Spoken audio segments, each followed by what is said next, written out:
지난 2월 26일에 간통죄가 폐지됐어요. 이 간통죄가 보니까 옛날부터 있던 법인 줄 알았는데 1953년에 처음 제정된 법이라고 합니다. 그것이 62년 만에 역사 속으로 사라지게 되었습니다.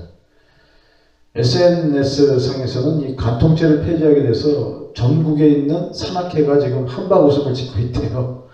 네. 그리고 등산용품 회사 주가도 대폭 오르겠다는 그런 정말 웃지 못할 이야기가 공감을 얻고 있습니다. 등산하는 사람들 가운데 일부 불륜을 목적으로 산을 오르는 사람들이 있다는 것을 오늘날의 세태를 꼬집는 그런 이야기인 것입니다. 성경에는 유명한 산들이 많이 있는데 그중 에발산과 그리심산이 있습니다. 이 두 산은 가나안 땅의 중심부를 점유하고 있어요. 가나안 지도를 펴놓고 손가락으로 중앙을 딱 짚으면요, 그곳에는 세겜이라는 도시가 나와요. 이 세겜성을 기점으로 북쪽으로는 에발산이, 남쪽으로는 그리심산이 병풍처럼 둘러싸고 있는 것입니다. 이 산들이 왜 유명하냐? 모세가 신명기 27장에서 이 두 개의 산을 중심으로 저주와 축복을 선포했기 때문에 그렇습니다. 하나님의 말씀에 불순종하면 저주를 받고 하나님의 말씀에 순종하면 축복을 받는데, 이때 저주를 상징하는 산으로 모세가 지목한 산이 바로 에발산이에요. 그리고 축복을 상징하는 산으로 지목한 산이 곧 그리심산인 것입니다. 이후에 이 두 산은 이스라엘의 역사 가운데 저주 혹은 축복의 상징으로 사람들 입에 빈번하게 오르내리는 유명한 산들이 된 것입니다. 여러분은 어떤 산에 오르기를 원하셔요? 에발산에 오르기를 원하십니까? 아니면 그리심산에 오르시기를 원하십니까? 100이면 100, 축복의 산인 그리심산에 다 오르겠다고 말을 할 것입니다. 그러나 현상은 그렇지 않아요. 불행하게도 수많은 사람들이 에발산을 오르는 선택을 한다는 거예요. 이게 어떻게 된 일입니까? 그것은 에발산이 이 육신의 눈에는 좋게 보여요. 말하자면 아주 근사하게 포장이 되어 있는 것입니다. 성공의 산으로 보여요. 즐거움과 쾌락의 산으로 보이는 것입니다. 때로는 대단한 영성을 가진 그런 산으로도 보입니다. 이렇게 보이는 것은 물론 이 육신의 눈이 왜곡되어 있기 때문입니다. 어떤 것이 식용버섯인지 독버섯인지 분간해내지 못하는 그런 눈이에요. 또한 마귀의 역사도 있습니다. 고린도후서 11장 14절에 이것은 이상한 일이 아니니라 사탄도 자기를 광명의 천사로 가장한다, 이렇게 기록되어 있습니다. 변신술에 능한 것이 마귀입니다. 또 포장술에 능한 것이 마귀입니다. 자기만 포장하는 것이 아니라 자신이 손대고 있는 모든 것을 아름답고 번쩍번쩍하게 포장하는 기술이 대단한 것입니다. 그래서 영적인 눈이 열려있지 않으면 그의 포장술에 영락없이 넘어가 버리고 마는 것입니다. 그래서 요새 수많은 이단들이 설치고 있어요. 뭐 통일교, 신천지, 하나님의 교회. 하여튼 수를 헤아릴 수가 없어요. 사람들이 이것들을 이단의 산이요, 저주의 산이라고 생각한다면 이것들을 가겠어요? 아닙니다. 사람들이 보기에 진리의 산이요, 축복의 산이라고 생각하기 때문에 그리로 올라가는 거예요. 이렇게 올라가다가 나중에 교주가 죽고 나면 아뿔싸, 내가 올라간 산이 에발산이로구나 하고 땅을 치는 것입니다. 이렇게 마귀에게 속아 저주의 산으로 올라가는 사람들이 오늘날에도 숱하게 있다는 거예요. 그렇다면 마귀에게만 속는 것이냐? 또 그것도 아닙니다. 자기 자신에게도 속는 사람들이 많이 있어요. 새 학기가 시작됐습니다. 신학교에도 이 새내기 신학도들이 많이 들어오는데 그들은 저마다 사명의 산을 올라갔다고 자부합니다. 힘들고 어려워도 이 십자가의 산, 골고다의 산을 끝까지 가겠다고 다짐을 해요. 그러나 이러한 마음은 겉마음이에요. 아직 속마음이 검증되지 않았어요. 그 속마음 속에는 성공신화가 들어가 있을 수 있어요. 그러니까 제2의 조용기, 제2의 옥한음을 간절히 꿈꾸고 있는 것입니다. 하나님의 뜻을 따르는 것보다는 오로지 목회 성공에만 모든 초점이 맞춰져 있어요. 그러면서도 자신은 하나님의 뜻을 따르고 있다고 그렇게 착각하고 있어요. 여러분, 이러한 사람들은 사명의 산으로 올라간 것이 아니라 바로 허영의 산으로 올라간 거예요. 문제는 자신이 허영의 산으로 올라가고 있는데도 그것을 전혀 모른다는 것입니다.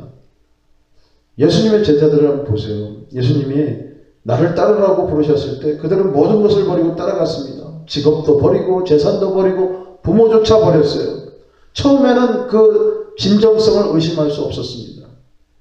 그러나 예수님의 기적이 거듭되고 수많은 사람들의 인기와 지지를 얻게 되자 제자들은 이상한 흥분 상태에 빠지게 돼요. 갑자기 예수님 옆에서 한 자리 차지하고 싶다는 그런 어떤 분위기가 막 조성되면서 그런 욕망이 막 분출해 나오는 것입니다. 제자들은 우리들 중 누가 크냐는 문제로 막 싸워요. 요한과 안드레의 어머니는 그 아들들의 출산을 위해서 로비를 벌여요. 이것 때문에 제자들 간에 막 더욱 정말 박터지는 싸움이 벌어집니다. 예수님의 눈에 들기에 요한들은 충성 경쟁도 치열했어요. 사마리아 사람들이 복음을 받지 않자 요한은 유황불로 우박으로 저들을 심판하라고 그렇게 촉구를 합니다. 베드로는 예수님이 십자가에서 죽어야 한다는 소리를 하시자 예수님의 옷자락을 붙잡고 막 격렬하게 흔들어요. 막 시뻘개진 눈으로 주여 그리 마옵소서 이 일이 결코 죽게 미치지 아니하리이다. 그러니까 자신이 목숨을 걸고서라도 주님을 지키겠다고 그렇게 말을 하는 것인데 사실 모든 것을 버리고 당신을 따르는 자들을 위해서라도 당신은 결코 죽어서는 안 된다. 바로 그 말이에요. 가룟 유다는 예수님의 장례를 준비하기 위해서 향유를 부은 여인에게 위선의 극치를 보여줍니다. 이 향유를 어찌하여 300데나리온에 팔아 가난한 자들에게 주지 아니하였느냐 이렇게 말을 합니다. 여러분, 제자들은 세월이 가면 갈수록 예수님 뒤를 따라 골고다의 산을 올라가는 것이 아니라 어디로 가요? 지금 허영의 산, 출세의 산으로 지금 올라가고 있다는 것이 그렇게 드러나는 것입니다. 이것은 제자들이 자기 자신에게 속은 거예요. 자신들을요 아주 대단하고 고상하고 충성되고 사심없는 사람으로 생각한다는 것입니다. 여러분, 오늘날에도 자기 자신에게 속는 그런 목회자들이 간혹 있어요. 그 장로교 총회가 열리고 있는 장소를 한번 가보면 극명해져요. 서로 높아지고자 하는 욕망의 바다가 거기에 있습니다. 물론 후보자들마다 내세우는 명분은 갸륵하고 거창해요. 그리고 실제로 개교회에서는 존경받는 그런 목사님들이에요. 그러나 선거에 들어가기만 하면 이 목사님들이 변해요. 세속의 정치판 저리 가라 할 정도로 동봉투가 막 난무하고 상대방에 대한 악선전이 천골합니다. 처음에는 총회를 개혁하고자 그리고 올바르게 만들자는 그런 목적으로 선거판에 뛰어드는 그 목사님들이 어느새 수단 방법을 가리지 않고 상대방을 꺾어버리고 승리자의 자리를 차지하려고 혈안이 되어 있는 것입니다. 이것이 바로 정치의 마력이에요. 이 정치판에 들어가면요 아무리 고상한 사람도 아무리 막 순결한 사람도 이상하게 순식간에 그렇게 변질되는 그런 역사가 나타나요. 그동안 그 신앙에 의해서 꽁꽁 숨겨져 있던 이 마음의 출세욕이 그 정치판에 들어가기만 하면 막 뚜껑이 열리면서 폭발해 나오는 것입니다. 그런 말미암아 오히려 개혁자가 아닌 개혁의 대상으로 전락하고 만다는 것입니다. 재작년에 그 합동 총회장이 된 그 정모 목사님이 있는데 대구 지역에서는 참 존경받는 목회자고 또 명설교가로 굉장히 이름을 날리던 분이에요. 그러나 총회 그 선거판에 들어오고 나서부터는 그냥 망가져 버렸어요. 자기 선거를 도와주던 그 수상한 목사들과 함께 노라방에 들어가서 이 접대부들과 술을 마시고 놀다가 이게 나중에 들통이 나가지고 아주 큰 망신을 당한 일이 있습니다. 어찌어찌 그 총회장 임기는 마치긴 했지만 결국에는 자신이 섬기던 교회에서 쫓겨나는 그런 수모를 당했어요. 이것이 바로 노래방 사건의 그런 여파라고 할 수가 있어요. 여러분, 하나님은 세상에서 무시받고 천대받는 렘넌트들을 축복의 산으로 부르실 때가 있어요. 우리 한번 2절 한번 읽어보시겠습니다. 2절. 자, 시작. 전의 산의 모든 산 꼭대기에 굳게 설 것이요 모든 작은 산 위에 뛰어나리니 만방이 그리로 모여들 것이라. 그렇죠? 여기서 여호와의 전에 사는 예루살렘에 있는 시온산을 말합니다. 이 시온산은 그리심산과 동일한 의미를 가진 산이에요. 말씀의 산이요 축복의 산입니다. 이 산에 온 수많은 사람들이 하나님의 축복 가운데 인생 역전을 이루는 줄 여러분이 믿으시기를 바랍니다. 이렇게 기적의 주인공이 되고 축복의 주인공이 된 사람은 당연히 다음과 같이 말할 거예요. 우리 3절 한번 읽어보시겠습니다. 3절. 자, 시작. 많은 백성이 가며 이르기를 오라 우리가 여호와의 산에 오르며 야곱의 하나님의 전에 이르자. 그가 그의 길을 우리에게 가르치실 것이라. 우리가 그 길로 행하리라 하리니 이는 율법이 시온에서부터 나올 것이요 여호와의 말씀이 예루살렘에서부터 나올 것이니라. 아멘.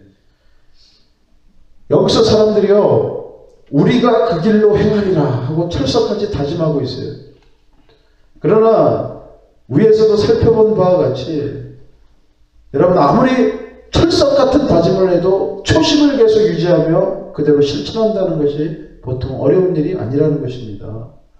어느 순간 마귀에게 속아버리고요 내 자신에게 속아버린다는 거예요. 욕망의 포로가 되어서 이것은 나의 뜻의 길로 가는 것인지 하나님의 뜻의 길로 가는 것인지 도저히 분간하지 못할 때가 있다는 거예요. 이렇게 되면요 내가 지금 시온산과 그리심산을 올라가는 것 같지만 실제로는 에발산을 올라가고 있는 그런 경우가 있다는 거예요. 내가 지금 축복의 산에 올라가는 것 같지만 실제로는 저주의 산에 올라가고 있는 그런 모습을 보일 때가 있다는 거예요. 여러분 이와 같은 불행한 일이 생기지 않도록 날마다 말씀에 깨어있는 저와 여러분이 되시기를 바랍니다. 사실 이 시대는요 하나님의 말씀이 강물처럼 흐르고 있어요. 텔레비전과 인터넷과 라디오를 통해서요 24시간 지속해서 하나님의 말씀이 쏟아져 나오고 있습니다. 말씀이 희귀한 시대가 아니에요. 실은 말씀대로 행하는 사람들이 희귀한 그런 시대인 것입니다. 이제 우리는요 귀에 머물고 있는 말씀을 내 손과 발로 옮기는 그런 시대임을 다 깨닫기를 바랍니다. 그러면 수많은 말씀들 가운데 주님께서 지금 내게 순종하기를 원하시는 말씀은 한두 가지에 불과해요. 여러분 성령으로 기도하면서 바로 그 적용하는 그 말씀을 발견하시기를 바랍니다. 그리고 더 중요한 것은요 그 말씀에 순종하는 거예요. 4절에 보시면 그들의 칼을 쳐서 보습을 만들고 이렇게 말씀합니다. 이것은 하나님께서 말씀을 받은 사람에게 기대하는 바 참으로 혁명적인 순종을 원하신다는 거예요. 이와 같이 그 받은 말씀이 자신의 핵심적인 가치관과 라이프 스타일을 변경시켜야 할 정도로 압박감이 강한 것이라 할지라도 그대로 적용하고 순종하는 그런 사람들이 되기를 지금 원하신다는 것입니다. 여러분 그 뜻에 철저하게 순종하시기를 바랍니다. 그것이 바로 그리심산에 올라가는 거예요. 시온산에 올라가는 것인 줄로 여러분이 믿으시기를 바랍니다. 저와 여러분 이렇게 기적의 사람들이 되시기를 바랍니다. 이렇게 축복의 사람들이 되시기를 축원합니다. 우리 기도하겠습니다. 할렐루야. 주님